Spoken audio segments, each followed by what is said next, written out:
Hi, my name is Michael Kraft. I'm one of the coordinators of the Rockland Arts Festival. Please go to rocklandartsfestival.org to check out all of the artists that we have on display for you. Tonight is our last night. So we've had a great run this time around, and please stay around after the demo's over because we will be announcing tonight we have two prizes to give out. So tonight we're going to learn about we're going to get a demo to learn 2D computer animation with Ashley first. So Ashley, welcome. Oh, Hi, and one more thing, everybody. sorry. Put your questions in the Q&A. Okay.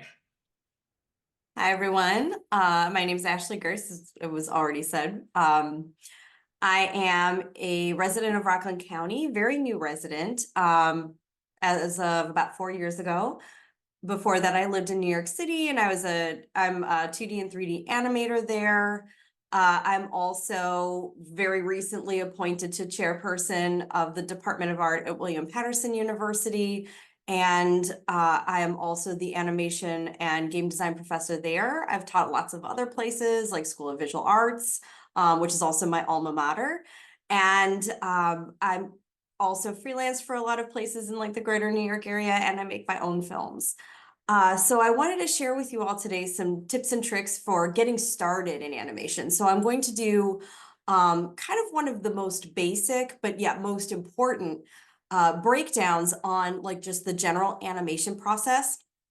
I'm going to be doing that on an actual other monitor, which is here. And so I do get like, I'll become blurry. My webcam is not that great, unfortunately. And so what I'm going to do is go ahead and pause my video for just a moment. I'll come back at the end and answer Q&A. But I'm just going to pause my video for a little bit because I'm going to turn this way. And so I'll be actually looking off screen and be kind of leaning off screen anyway. So it's really nice to have you all here. Thank you all for joining. And I'm very excited to share the world of 2D animation with you.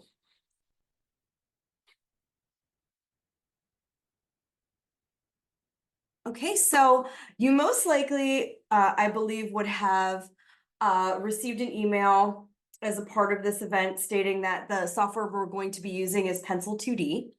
So Pencil 2D, and awesome. I'm so glad to hear that you have Pencil 2D open. That's great. I have it open as well, and I'm going to share with you a little bit of what I did. I made a bouncing ball. And this is what I'm going to walk everybody through is the process of making this. So Pencil 2D is not an industry standard software, but what it is a free, widely available software. And it's perfect for someone as you're getting used to like, do I want to be a 2D animator? Or maybe you just want to test things out. This is a really great software, and it works so similarly to industry standard programs. It's free, completely free to download, and it is available on all three platforms: Windows, Mac, or Linux. So I'm working on a Windows machine, and so I'll be sharing that with you in this way. So if you're working on a Mac, some of your shortcut keys might be a little bit different. And so just kind of keep that in mind as we go through the demo. When it comes to animation software, just a couple of other things I want to point out for those of you that are especially students. There are a lot of software options out there that are industry standard that do come at a cheaper price for those of you that are educators or students in school, anywhere from grade school, middle school, high school, college, whatever. If you have a .edu email account, you can get Adobe products for a lot cheaper, or maybe your school provides them for free. And then the other option is Toon Boom Harmony. Both of these are industry standard. Toon Boom Harmony a little bit more so, and that's actually what I use on a regular basis when I am freelancing. And you might recognize some of these characters here, but basically a lot of the 2D animated things that you've seen on Netflix, Disney, Fox, like for example, Bob's Burgers, Adventure Time, which is not on Fox, but all of those are created with Toon Boom Harmony, and the contender also is Adobe. So if these are something interesting to you, you know, these are also available software, just a suggestion. Also, if you have a Mac, or excuse me, if you have an iPad, not a Mac, if you have an iPad, Procreate Dreams just came out around Thanksgiving. So this is very, very new animation software, and I believe it is incredibly cheap, like $20, $30 at one time fee, unlike the others that I mentioned, which are subscription format. And one of the things that's really essential, now you can use your mouse, but having a tablet of some kind, for those of you that are really interested in being illustrators, animators, game designers, anything in that ballpark, my recommendation, I have 3 different recommendations for tablets. Also, obviously, an iPad is a great option. Surface Book or Surface Pro computers are a good option if you have something like that. And then the 3 companies I have a Wacom tablet that I'm using for this demo, and it comes with a pen where you can kind of draw on the screen with your digital pen, and it will translate the drawing onto the screen. Wacom is really good, but expensive. Also, Huion and Sense Labs are much better for in terms of budget. So if this is something you want to try, they have much smaller scale options that are still just great quality. And so I do highly recommend these as well. And Huion, you can actually buy on, as far as I'm aware, unless it has changed, you can buy this on Amazon, and it is a really great contender and much, much cheaper than Wacom. So those are just some things that I just want to point out. I still have all these tabs open, so I could bring them back for anybody that wants a refresher on this. Yes, you can make animations that are not so cartoony, but if you mean sort of more anime style, something like that is always an option. But cartoons tend to gear toward cartoony because it is simpler to draw, and you're drawing a lot of drawings in a short amount of time. And so to keep things economical in terms of, like, I mean, you need to be paid as an animator if you're doing this for a company, or if a company is having an animation created, you typically work with a more cartoony format because it is a little bit faster than it would be if you were animating fully realistically. But there are realistic animations out there, absolutely. They're not as common though. So one of the big things that makes an animation at its best is something called the illusion of life and the principles of animation. So we're going to talk a little bit about that. So I'm going to take some notes. I'm going to go ahead and make a new layer. I'll show everybody how to do this stuff in just a moment. But for now, I'm just going to write some stuff down so that you have it available. So there are 12, might be helpful to not write this in yellow. There are 12 principles of animation. And these principles, when combined, end up making an animation effective and believable to an audience. And so these are in no particular order, and we're going to focus on the top 3 today: arcs, timing, and spacing. And I will explain what all of these are in a minute.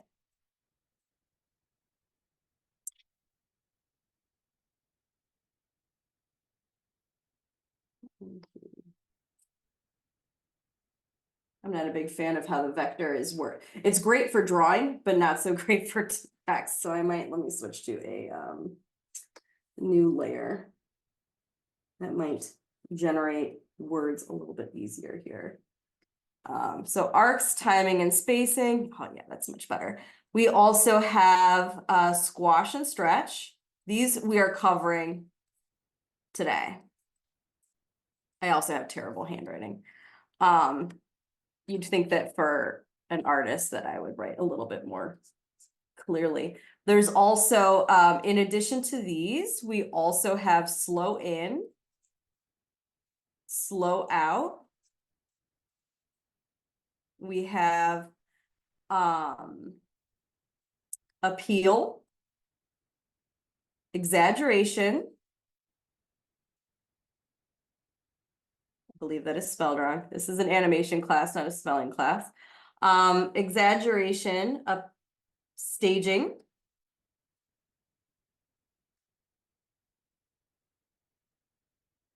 Follow through.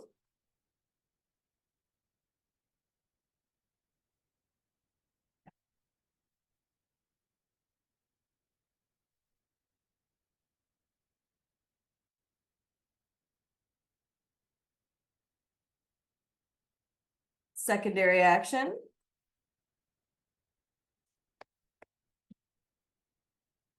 Straight ahead.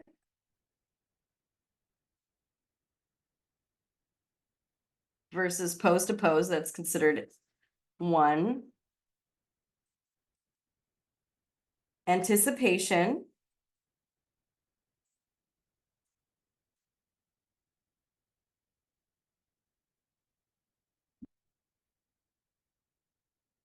And I am missing one. I do this every time. I'm like, which one am I missing? Oh, and solid drawing. We want our drawings to look three-dimensional, and not necessarily all the time. You know, obviously style is important, but typically that is the big part. So I have set up here, and let me make sure that I am sharing with audio so you can hear it. Oh, I can't. Well, that's okay. The audio is not like super important. But we'll take a look at the illusion of life, and this breaks down just how all of these principles work with an animation component here, so you can kind of see what it is doing.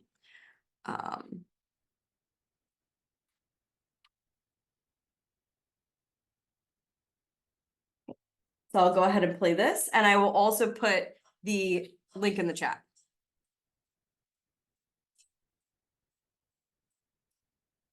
Following has been paraphrased from The Illusion of Life by Frank Thomas and Molly Johnston. Sponge and stretch. This action gives the illusion of light and falling into as moves. Anticipation. Compared to the audience for a major action that character is not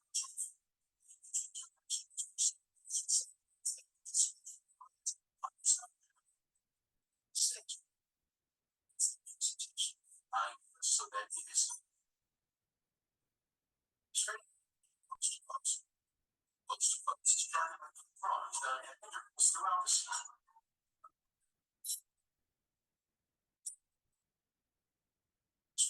Animation starts.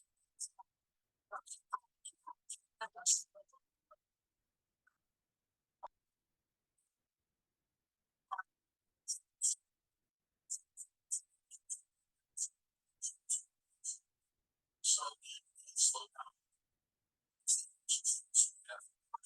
Start and more drawings here. The next pose. Fewer drawings make the action faster, and more drawings make the action slower. Arcs. All actions, with a few exceptions, follow an arc or slightly circular path. Arcs give animation a more natural action and better flow. Secondary action. It's an additional action in the scene used as a supplement to reinforce it and add more dimension. More drawings between poses, slow and smooth the action. Fewer drawings make the action faster and crisper. Timing maintains the appearance of an object abiding by the laws of physics. Exaggeration. Remain true to reality, just presenting it in a wild or more extreme form. Solid drawings. It means taking into account forms in three-dimensional space, giving them volume and weight. It's a quality of charm, able to paint size. It's the charisma of the action.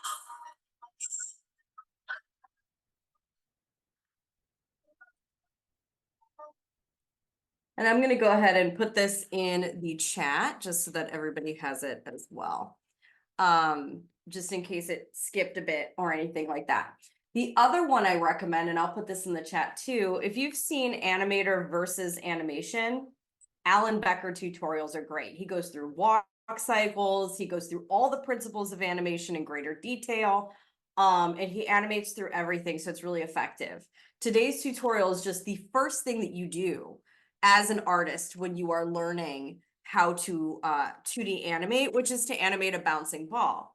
And while that seems really simple, really a lot goes into it. So a big thing when we are watching an animation is it gives us so much clue and so much information about what's going on. So just even in just watching this, like we know what type of ball this is. It's not a basketball, it's not a football. And some of that is its shape, but so much of that is the way that it bounces and how much it's bouncing.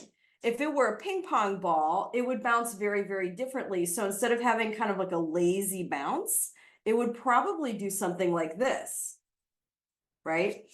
If it was a football, it would probably bounce like this and then come back and sort of rock to a stop. If it were a tennis ball, it would just shoot right on out of that shot because they are meant to go really, really fast. So those are some of like the different ways that a ball can move. And just to deconstruct this scene a little bit, what I have right here, and I'm going to go ahead and I'll explain what all of this stuff is in just 1 minute, but let me just hide these. So what we have is the ball bouncing, and then it just exits the shot. If it was a really hard ball, like a bowling ball or something like that, it would probably come to a stop within the shot because it's super heavy. But because this ball is a little bit on the lighter side and it's filled with air, it's bouncing so much that it can leave and just go right on out on the other side. There's also a lot of different things that are happening on this ball, and this is really a big part of our 3 principles of animation that we're going to be covering, which are the 3 that we're covering today. The first one, just to recap, let me make a new layer, and I'll explain how to do all of this stuff in just a moment. To recap, one of the ones that we're covering is arcs, and we can already see this pretty clearly. So the ball is moving at an arc as it is bouncing. Things don't go like this. Everything, unless it is a robot, and even most robots do, but for the most part, like things move at an arc. Even when you're moving if you have an arm and, right, well, everybody has an arm, but if you're animating an arm, it doesn't move up and down like this. It moves up and down from your arm socket, right? So it's actually going to go like that as it's moving up and down. And so everything in nature has an arc. And I drew an arc to help me follow this ball. And we're going to do that together when we animate our bouncing balls. But I drew an arc. I call it trajectory. And I use that to help me kind of figure out where the ball is going to bounce. It's also helpful to do guides like this in animation. Otherwise, you have so many drawings, each one, one after another. And what happens as you animate that, it's really easy if you don't have something like this for it to follow. It's really easy to accidentally like animate it popping around and not flowing effectively. So having that arc in there not only helps with this principle of animation to make things feel realistically, but it also helps move the ball. The other one that's really important is timing and spacing. So timing and spacing, when it comes to the ball, is when we're at the higher part, and I'm going to leave this here, it's slower. And when we're down here, it's faster. And that's because there are more drawings in this area and fewer drawings in this area. I'm going to turn on something called onion skinning. I will explain what all of that is. But on the ball layer, you can see that there are a lot. See how many of these drawings? Here's a ball, here's a ball, here's one, and here's one. So these are all the drawings of that ball in that area. And if you look at the bottom where it's hitting the ground, there's much fewer. And what this does, the closer the drawings are together, the slower it feels, the faster and more spaced apart. Notice that there's actual space between these, right? Where these ones up here kind of overlap. And what that does is it helps us perceive this area and action as faster, which it would be because it's hurtling toward the ground. And the part at the top would actually move a lot slower. Or I mean, if the part toward the ground would move a lot faster, the part at the top would move a lot slower. And we have one last one, and this is the most important one, in my opinion, of anything. And that is squash and stretch.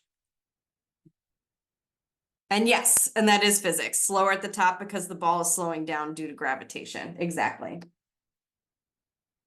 So squash and stretch, in my opinion, if there's ever one that you remember and you carry on, it is this one. We like things to be a little ropey and gummy. If you go, actually, fun fact, as of, and many of you probably already know this, but as of January 1st, Steamboat Willie from 1929, the first animated short featuring Mickey Mouse is now public domain because it's 95 years old. Because if you watch that again, notice that everything kind of is super ropey and bendy. And the big issue with that, about it being super ropey and bendy, is it doesn't feel very realistic to us. But at the same time, if we animate things and make them too realistic, like some very early 3D motion capture films that were really popular between like 2005 and 2007 to 10, they don't feel real to us. Like Beowulf is a great one. Like watching that is painful. And it's beautiful. It's like such a beautiful example of animation, but looks bad. And the reason why is because we need a little bit of squash and stretch.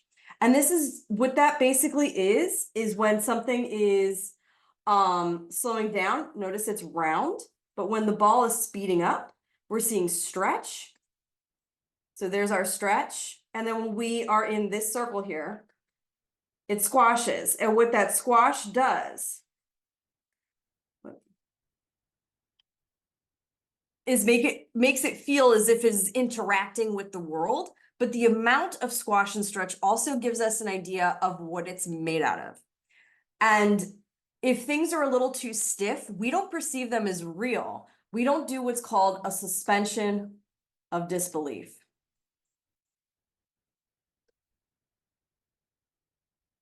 In animation. And this is true anytime you read a book, watch a commercial, watch a movie, watch animation, whatever. Anytime that you are watching a story, you know, when you're watching this and you're watching like Ratatouille, you don't go, rats can't cook. I don't care about this anymore. Let's watch something else. You watch it, you care about what he's going to do. When you watch Toy Story, you don't say, Buzz Lightyear is not real. He's a toy. I don't care.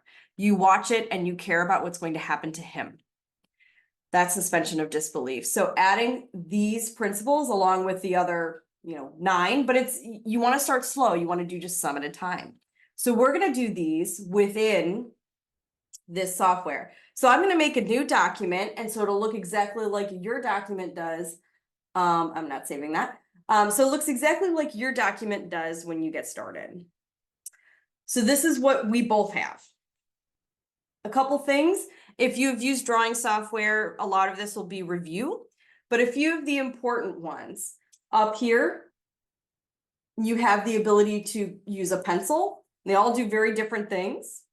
You can change their width, make them thicker or thinner. You have pencil. You have pen, looks like an ink pen. You have brush.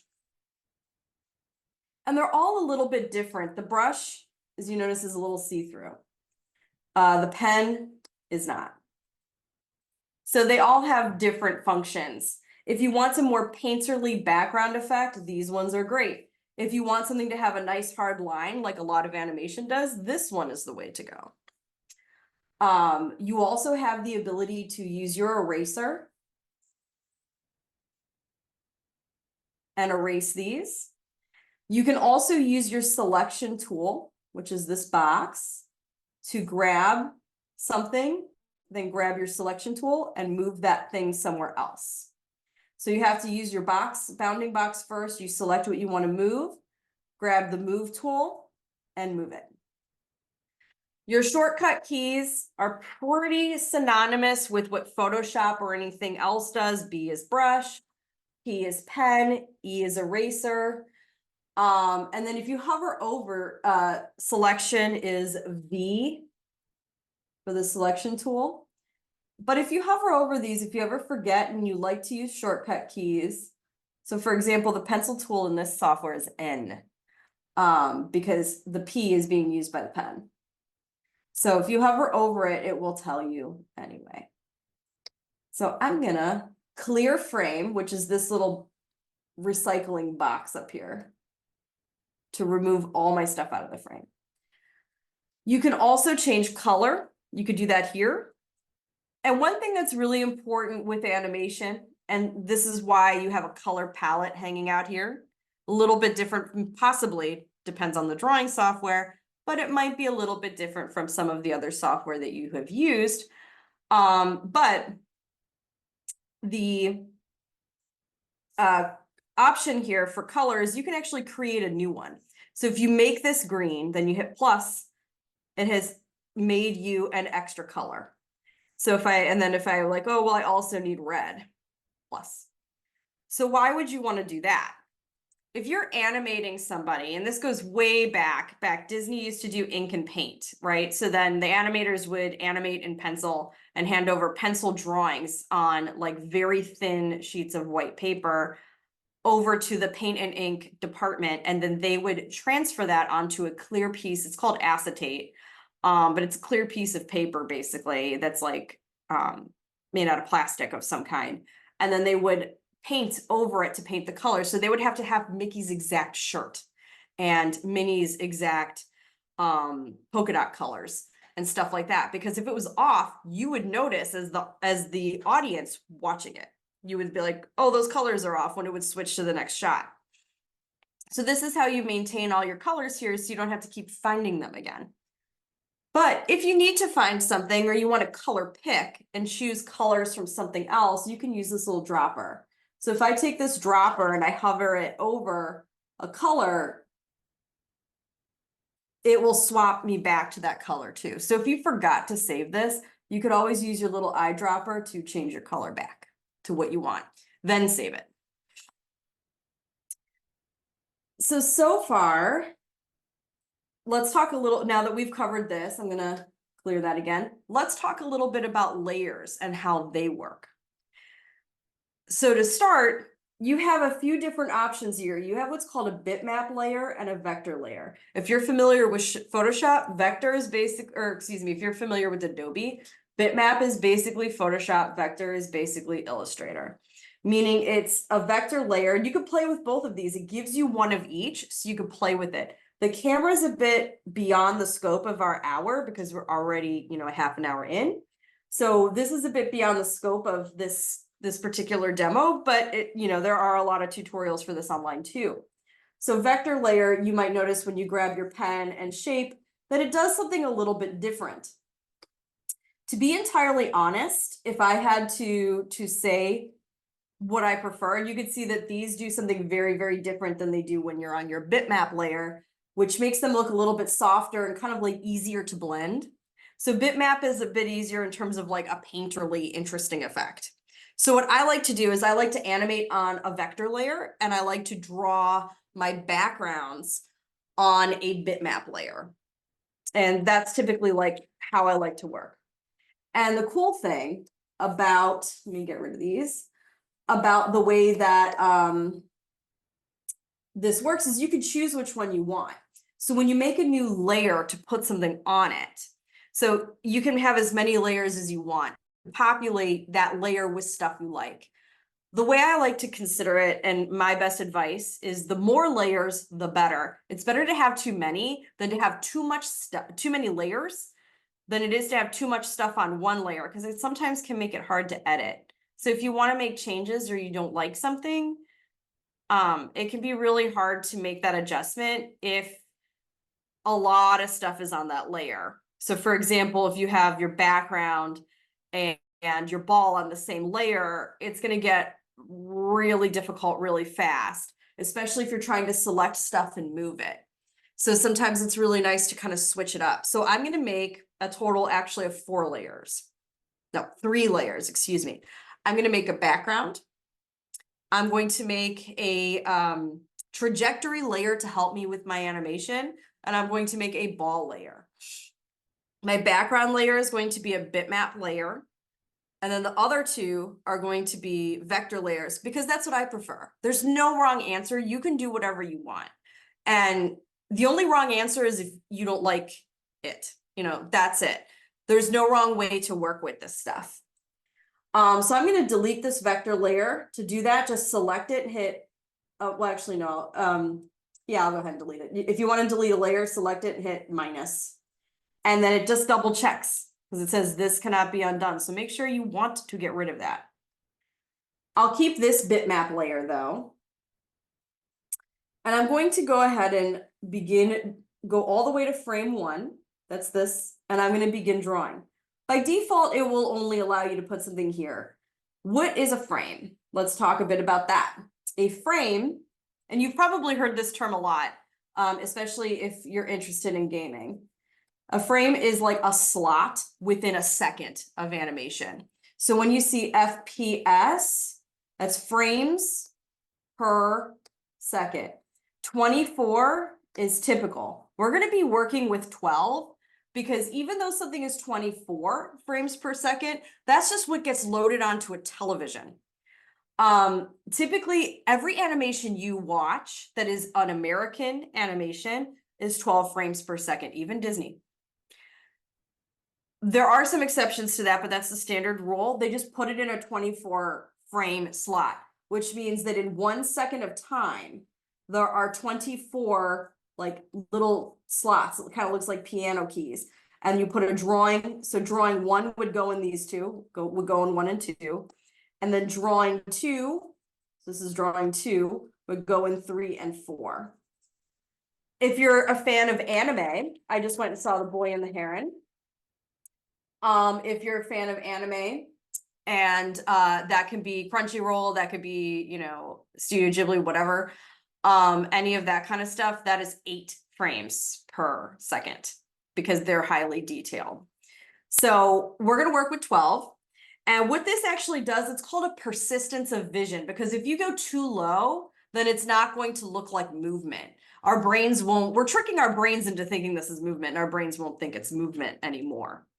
So 12 is good. That's a good number. So bitmap, I'm going to do a background. So I probably want like a blue sky. And I'm going to keep this extremely simple. So I'm going to actually use my paint bucket, which we didn't talk about yet, and just fill this blue. So whole thing's blue. I'm going to go ahead and grab my pencil and make my width a little higher. Not quite 100, but let's do something like that. And I'm going to make it green. And this is going to be a little bit different from my other example. If you want to move your screen around, hold down spacebar and then use your left mouse button. So I'm holding spacebar down, and then I can grab with my left mouse button and pull it. And then I can kind of just draw something. I'm going to keep this a little bit more simple than and kind of more painterly and soft than the example that I had up before. So it's going to look a little bit different. But the cool thing about this is you can really play around and make some interesting results here too.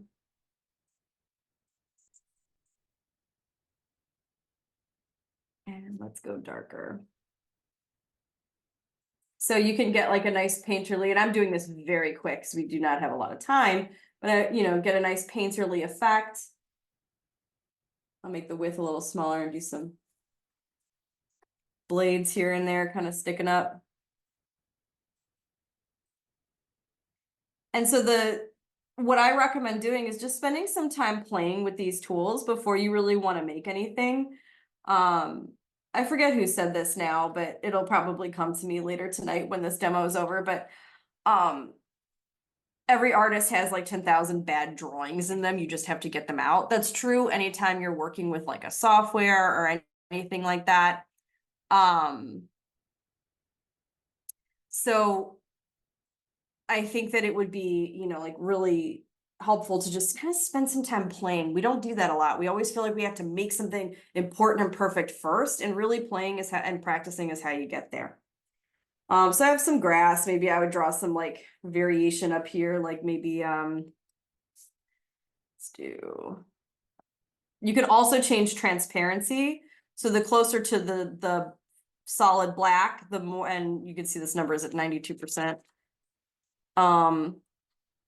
The more opaque it is, the closer to transparent, the more transparent it is. So you can adjust your transparency here too. And so maybe I'll do like a nice swooping, some of that stuff in there. So this is good enough. And that's my bitmap layer. I'm going to make another layer. So I'm going to I'm going to click on my plus sign here, and I'm going to say a new vector layer. And you can name these. I always find that really helpful. So I'm going to call this trajectory, because that's going to help me map out what kind of bouncing ball I want and what I want it to do. I'm also going to make sure that the trajectory is a bright color, but not a color I want to work with. So I'm going to make a red bouncing ball. So I'm going to go with blue, because it'll be kind of pretty visible on the back here. I'm going to switch to pen, make this small, and then I'm going to say we're going to start out here because the ball's coming into the shot. Ooh, that's a tiny, tiny line. Still too tiny.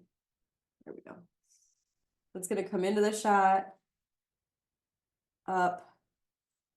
So I'm basically kind of mimicking what I did before, and then just on its way out. So it's just wherever it lands, it's outside my bounding area here. And now I have something to base the movement of my bouncing ball on.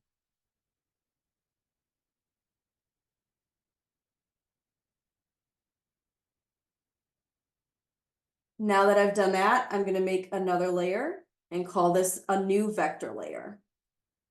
And I can name it. So let's name this one ball and hit OK. Now, if you ever want to not see a layer, so I don't want to see trajectory, maybe I could just turn it off by clicking on this black circle. And it makes it visible or not visible. And then I could grab my pen tool. I could either mix a color here and add a color palette, but I'm just going to work with the red they gave me. And the other thing I want to do is I need to add more layers, because right now if I hit play, nothing happens. Or excuse me, more keys, because nothing happens. So we use the term key interchangeably. It's like a key frame or a key drawing. Which is an animation term, but at this point, when it comes to digital art, we sort of use that key to describe like the slot that the drawing goes into, and then there's 12 keys or 12 key frames in 1 second, because we have 12 frames per second here, and we're going to make 12 keys. So I'm just going to keep hitting plus until I have, and I think my bouncing ball is going to take about 24 keys. So I'm just going to keep hitting this plus. I've made 30. If I don't use them all, that's okay. But now I have some to use. I'll go back to drawing number 1. So I'm going to make sure that I'm on drawing number 1. So I clicked here and I see that it's highlighted. I see that the 1 is highlighted here. And then I could go to the red and draw my first circle. Now, the method of animation that we're going to be using is called straight ahead, meaning we do one drawing, and then we click on the next frame, and then we do the next drawing. And as opposed to pose, which means you might do number 1, you might do number 5, you might do number 10, you might do number 6, and then go through and fill it in. That's better for like human movement, but for a ball, we could just do one after another after another. It's just an animation technique in terms of like how you put those frames in. So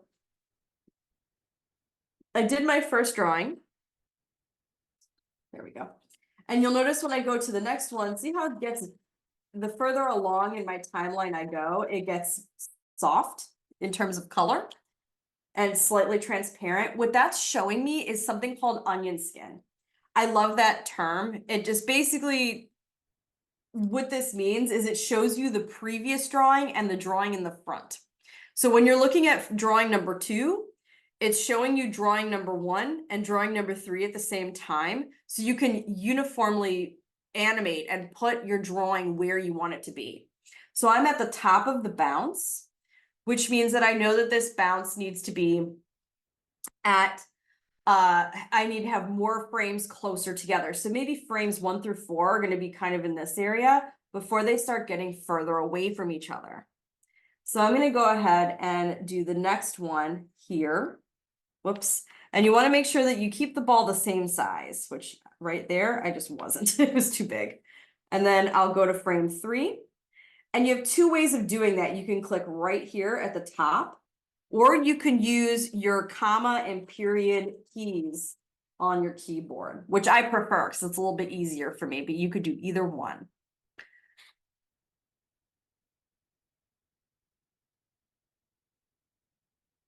I'm not using my mouse. I'm using a tablet.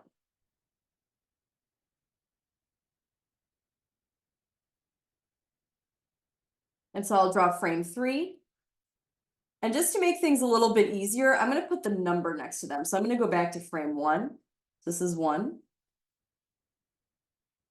This is 2. Whoops, that's 3. This is 2. This one is 3.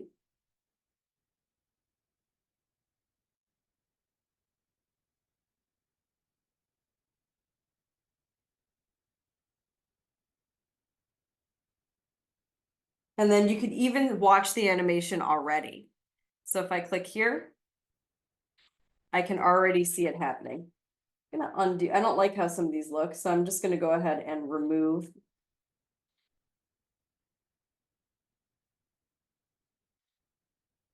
some of these drawings. There we go. I think those were looking a little too small. And then I'm just gonna go ahead, keeping a couple things in mind. I don't have to keep the arc in mind anymore, it's there. So that's good, I don't have to think about it ever again, I have my drawing. What I am gonna think of though is placement, that's my timing and spacing, so they're closer together at the top of the arc to mimic gravity. And then the further away we get, now I'm on frame 4, they're gonna start to stretch. And that's going to be my squash and stretch. So we kind of start where the ball is somewhere between round and super stretch. So something like that. And then it's going to stretch even more. It always stretches the most at the first bounce because it's going its fastest. And as it slows down due to gravity, it's going to not bounce as high. And it's also going to stretch less because it's not moving as fast. So there's my first bounce. And then we're going to stretch immediately going up. Round out. And this is where the drawings are going to start touching each other again because we want them. And this is my onion skinning. And you could turn that on and off at any moment right here. Onion skins, you can see previous frames. And then next frames, which we can't really see any next frames because I haven't drawn any yet. So we're only seeing the previous ones.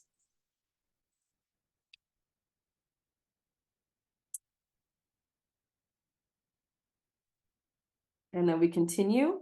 You can also copy and paste by selecting an object, moving and edit, copy and paste here, or Control C, Control V. for your shortcuts. I'm just gonna draw mine. It's okay if they're imperfect. It's really about the motion, not so much, the perfection comes later. You can go in and really mess with it after you've made your first test. Because that's gonna give you sort of like the tools you need to see where the mistakes are, if there are any, or what you might want to do differently once you've made your first couple. It's no different than anything else. If you go back and look at some of my mom has kept like literally everything I've ever, like any of my homework assignments and stuff like from kindergarten on. So if you go back and like look at some of the way that I wrote then and the way that I wrote now, the letters look very different. Drawings look very different. So we always just keep getting better. So I'm just gonna keep, again, you know, we had some squash and stretch, but it's a bit less than it was here. And then once we get a little further on, you know, this was a little bit less than it was here because we're not bouncing as high. We don't have as much to come down. And anytime you want to zoom in and out, you can use your scroll wheel on your mouse to zoom in and out of the space. And again, space bar and left mouse button helps you pan. And so I'm just going to keep going and finish the rest of this drawing, and then we'll take a look at it. So again, we're going to start coming back down, and we're going to elongate just a teeny tiny bit for this frame, and then this one will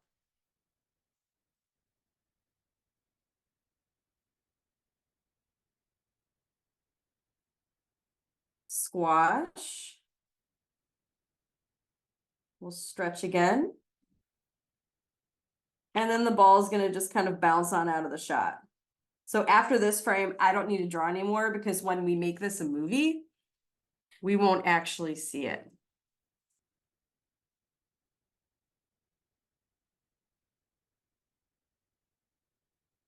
And yes, you can right click and duplicate the drawing to make sure it's the same size. The only reason why I'm not doing that is because I like the life that the individual drawings give you, but you can do this any way you like. That is my personal choice, and that's all it is. It's just a personal choice. And then but let's take a look at what we've got.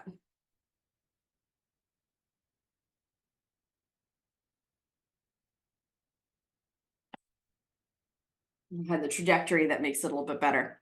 And then the other thing too is if you're noticing any mistakes, like for example, I think right here that the ball is a little small in a couple of these frames, I can grab this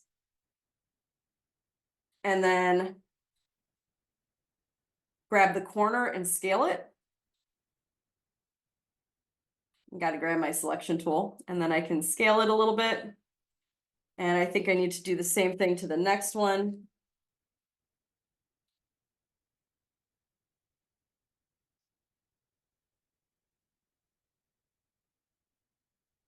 And so on.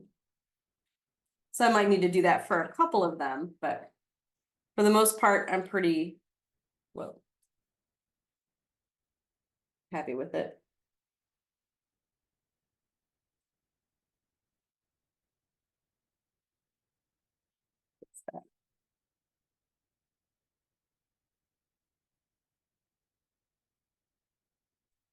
And when you're done, now I'm going to go ahead and open up the previous one. I'm going to discard that. So let's do.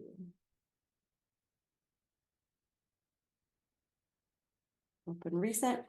And so we'll hop back to here. Now, since we only have a couple more minutes, just one more thing I want to share with the bouncing ball. Very weird is happening to my frames here. I mean, 1 second, I'm going to try to. Let me pause this for 1 second.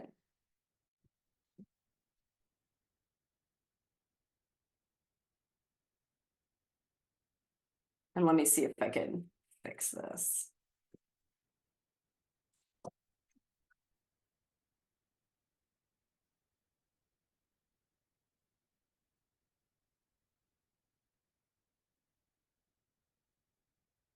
There we go.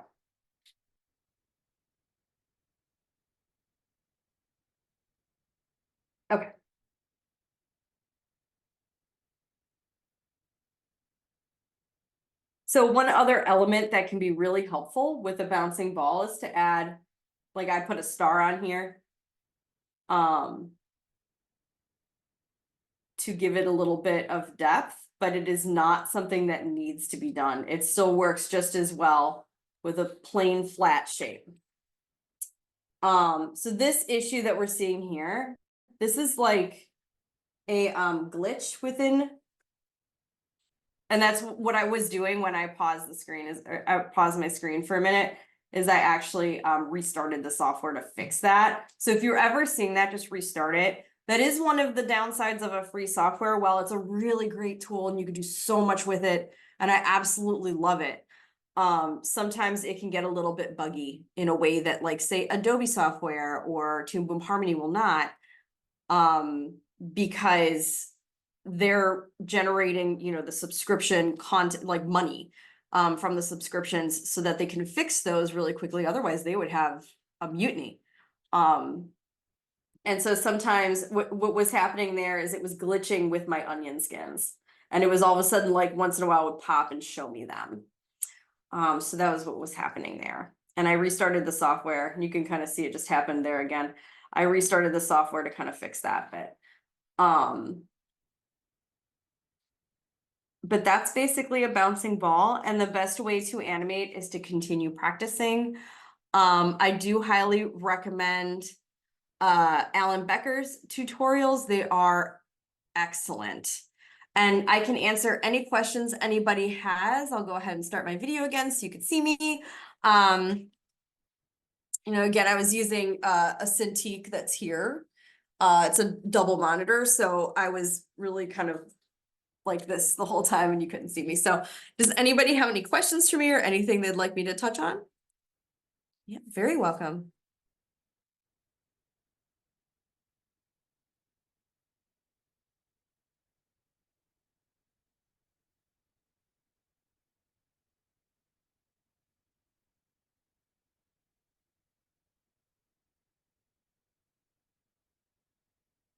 So for rotoscoping, there are so many great options.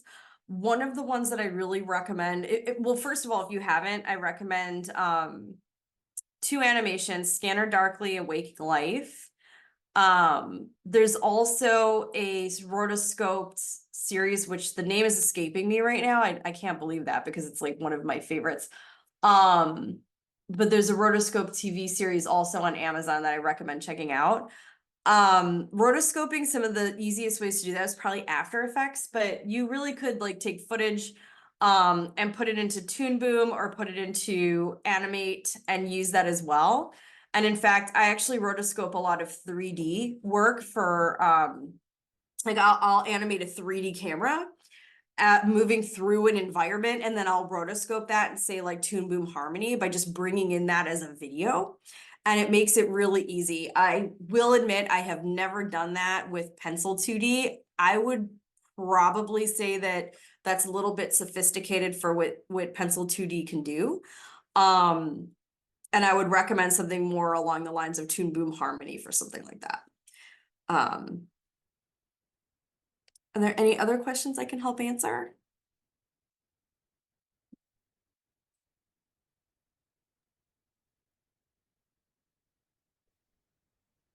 I see one more question on the bottom from Zelda. Okay.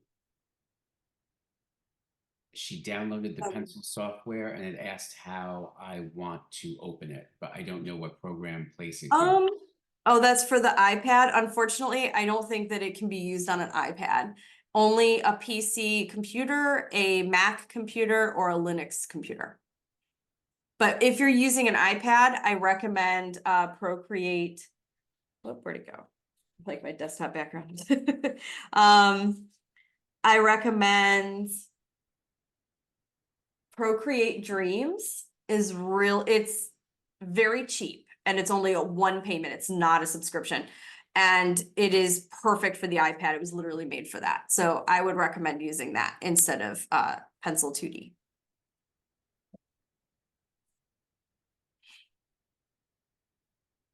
Oh, Ashley, one thing that I realized, unfortunately, the chat the attendees can't see the chat. So Oh, maybe you could put those, you could just, I guess, type an answer to one of the questions in the Q&A and just put okay, sure. those links. All right, there's both of those. And then, so both of those are, one's the YouTube, um,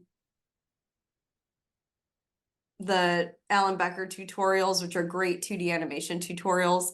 And the Vimeo one is the video that I showed at the beginning of the demo, just in case you couldn't hear it very well. So I actually put those all in the Q&A. So if anybody wants those links, they can go to the one of the answered questions.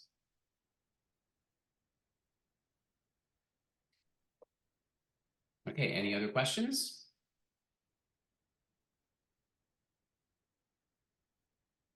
Okay. Well, thank you very much, Ashley. That was great. Very welcome. I'm very happy to demo animation. I hope that all of you attending end up continuing to play with this and checking out some of the other suggestions I had too, and happy animating. Great. So anyone that wants to check this webinar out again, it will be up on YouTube, as well as the past webinars are up on YouTube. So be sure to check those webinars out on the Rockland Arts Festival YouTube channel. Okay, so it's time for prizes. So tonight we have two prizes.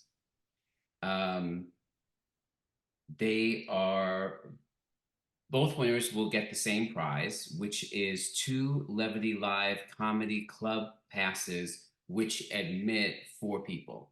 So, drum roll. Patricia C. Veneer, you are one winner, and Raphael Abada, you are another winner. So please send your home addresses to Rockland Arts Festival at gmail.com to claim, so we can send you your prizes. So thank you everyone for joining us tonight. We really appreciate this. This was a great run. Like I said, please check out all of the webinars on the Rockland Arts Festival YouTube channel. And we will see you all very soon. Good night.